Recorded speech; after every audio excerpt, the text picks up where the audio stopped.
Hi friends, cooking വിത്ത് ആനന്ദിലേക്ക് സ്വാഗതം. നിങ്ങൾ ഇതുവരെയും ചാനൽ സബ്സ്ക്രൈബ് ചെയ്തിട്ടില്ലെങ്കിൽ തീർച്ചയായും സബ്സ്ക്രൈബ് ചെയ്യുക. കൂടാതെ നോട്ടിഫിക്കേഷൻ ബെല്ല് കൊണ്ടൊന്ന് ക്ലിക്ക് ചെയ്യണേ.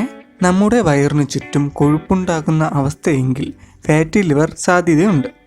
ഇതുപോലെ പൊക്കത്തിനേക്കാൾ കൂടുതൽ വണ്ണമെങ്കിൽ, അതായത് പൊക്കത്തിന് അനുപാതകമല്ല ശരീരഭാഗമെങ്കിൽ ഈ അവസ്ഥ വരാൻ സാധ്യതയാണ്. ഫാറ്റി ലിവറിന് കാരണങ്ങൾ പലതാണ്. അമിതവണ്ണം, ചില മരുന്നുകൾ, സ്ട്രെസ്, വ്യായാമക്കുറവ്, ഹെപ്പറ്റൈറ്റിസ് ബി എന്നിവ കാരണമാണ്.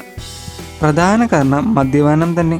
മദ്യപിക്കുമ്പോൾ ഇതിലെ വിഷാംശം നിർവീര്യമാക്കാൻ കരളിന് കൂടുതൽ പ്രവർത്തിക്കേണ്ടി വരുന്നു. അതാണ് കാരണം. ഇത് കൊളസ്ട്രോൾ കൂടാൻ കാരണമാകും. സ്ട്രേ ഗ്ലിസറീനുകൾ കരളിന് വന്നിടിഞ്ഞു കൂടും. പ്രമേഹ രോഗം ഇതിന് കാരണമാണ്. ഫാറ്റി ലിവർ ആണെങ്കിൽ ശരീരഭാഗം കുറയ്ക്കുന്നതാണ് പ്രധാന വഴി. 8 മുതൽ 10% വരെ ഭാരം കുറയ്ക്കാം. എന്നാൽ പെട്ടെന്ന് കുറയ്ക്കരുത്. ഇത് കരളിന് നല്ലതല്ല. യൂറിക് ആസിഡും കൂടും. പതുക്കെ, അതായത് 3 മാസത്തെ കാലാവധിയിൽ കുറയ്ക്കുക. പെട്ടെന്ന് ദഹിക്കുന്ന ഭക്ഷണം കരളിന് അത്ര നല്ലതല്ല. ഇത് ഫാറ്റിയായി മാറുകയാണ് ചെയ്യുന്നത്. ഇതിനായി നാരുകൾ അടങ്ങിയവ കഴിക്കുക. പച്ചക്കറികൾ, പഴവർഗ്ഗങ്ങൾ എന്നിവ നല്ലതാണ്.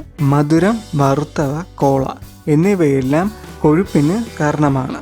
ഫ്രൂട്ട്സ് നല്ലതാണ്, എന്നാൽ ജ്യൂസ് അത്ര നല്ലതല്ല. പഞ്ചസാരയുടെ അളവ് കുറയ്ക്കുക. വെള്ള അരിക്ക് പകരം തവിടുള്ള അരി കഴിക്കുക. സോസേജ്, മിഠായികൾ എന്നിവ നല്ലതല്ല. ബിസ്ക്കറ്റും നല്ലതല്ല. പല കുട്ടികൾക്ക് ഇത് ഫാറ്റി ലിവർ പ്രശ്നങ്ങൾക്ക് കാരണമുണ്ടാകാറുണ്ട്. കൊഴുപ്പ് വേണ്ട, ഇത് ദോഷം വരും. വ്യായാമവും ഭക്ഷണവും കൃത്യമാക്കിയാൽ തന്നെ ഇത് നിയന്ത്രിക്കാം. ഫാറ്റി ലിവർ കരൾ രോഗമായി മാറാൻ 20 വർഷമെടുക്കും. എന്നാൽ മദ്യപാനികളിൽ ഇത് 8 മുതൽ 10 വർഷം കൊണ്ട് തന്നെ ലിവർ രോഗമായി മാറും. കരിക്ക് കുടിക്കുന്നത് വളരെ നല്ലതാണ്. ഇത് കരളിന് ഏറെ നല്ലതാണ്. ഇതുപോലെ ആപ്പിൾ സിഡർ വിനീഗർ ഏറെ നല്ലതാണ്.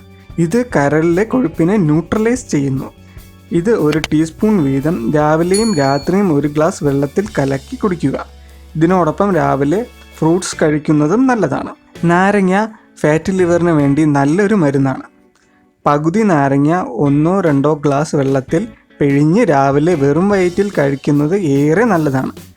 ഇത് കരൾ രോഗത്തിന് ഏറെ മികച്ചതാണ്. ഇതുപോലെ രാവിലെയും വൈകിട്ടും ഓരോ ഗ്ലാസ് ഗ്രീൻ ടീ കുടിക്കുന്നതും വളരെ നല്ലതാണ്. അടുത്ത് ഉപയോഗിക്കാൻ പറ്റുന്നതാണ് തേൻ. തേൻ ലിവർ ആരോഗ്യത്തിന് നല്ലതാണ്. 1/2 ടീസ്പൂൺ മഞ്ഞൾപ്പൊടി 1/2 ടീസ്പൂൺ തേനിൽ കലർത്തി കഴിക്കുന്നത് കരളിലെ കൊഴുപ്പിന് ഏറെ നല്ലതാണ്. ഇതുപോലെ അതിമധുരം ഏറെ നല്ലതാണ്. ഇത് കഴിക്കുന്നതും നല്ലതാണ്. എന്നാൽ ഇവയെല്ലാം കഴിക്കുമ്പോൾ മദ്യപാനം അരുത്. അത് പ്രത്യേകം ശ്രദ്ധിക്കുക. മദ്യപിച്ചാൽ മരുന്നുകളുടെ പ്രയോജനം ലഭിക്കാതെ പോകും. എന്ത് മരുന്നുകൾ കഴിച്ചാലും ഏത് പ്രകൃതിദത്ത വഴികൾ ഉപയോഗിച്ചാലും മദ്യപാനം പൂർണ്ണമായി ഉപേക്ഷിച്ചെങ്കിലേ ഫാറ്റി ലിവറിന് പരിഹാരമാകൂ. അത് പ്രത്യേകം ഓർക്കുക. നിങ്ങൾക്ക് ഈ വീഡിയോ ഇഷ്ടമായി എന്ന് കരുതുന്നു. വീഡിയോ ഇഷ്ടമായാൽ സജഷൻസോ കമൻസോ ഫീഡ്ബാക്കോ ഉണ്ടെങ്കിൽ കമൻറ്റ് ബോക്സിൽ അറിയിക്കുക.